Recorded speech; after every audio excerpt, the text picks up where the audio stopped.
Greetings from Sydney, Australia. It gives me a great pleasure to explain in my own words the article just published in the August 2020 issue of ASJ. It's about breast implant-associated anaplastic large cell lymphoma in Australia, a longitudinal study of implant and other related risk factors.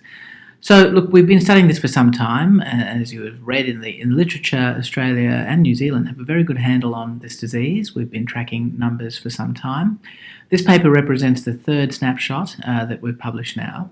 And I guess the main findings of this paper is that it reinforces kind of what we know. Number one is that cases are rising. Number two is that the risk seems to be higher in implants that are more complex in terms of their surface, so the high surface area, surface roughness implants.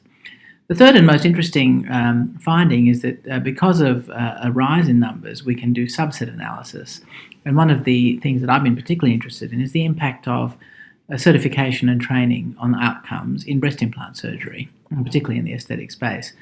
And so the data, whilst not definitive, does show that for women undergoing cosmetic augmentation by non-certified surgeons, the risk for ALCL seems to be a lot higher and significantly higher. So in terms of my advice to colleagues, it's look, I think be aware that as surgeons, what we do, what we say to patients, and certainly what we do technically in the operating theatre has a direct impact on outcomes. And so it's important that we are aware of this and try and do our best, of course, every time. And in terms of what next, well, we're continuing to collate numbers. We work collaboratively with the device registry and the regulator here in Australia. And so hopefully there'll be a fourth update.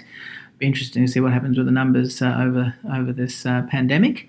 And we're also looking at some interesting data in the lab, trying to unravel the triggering factors. So once again, look, thank you ASJ, thank you FOAD for selecting our article, and we hope you enjoy reading it.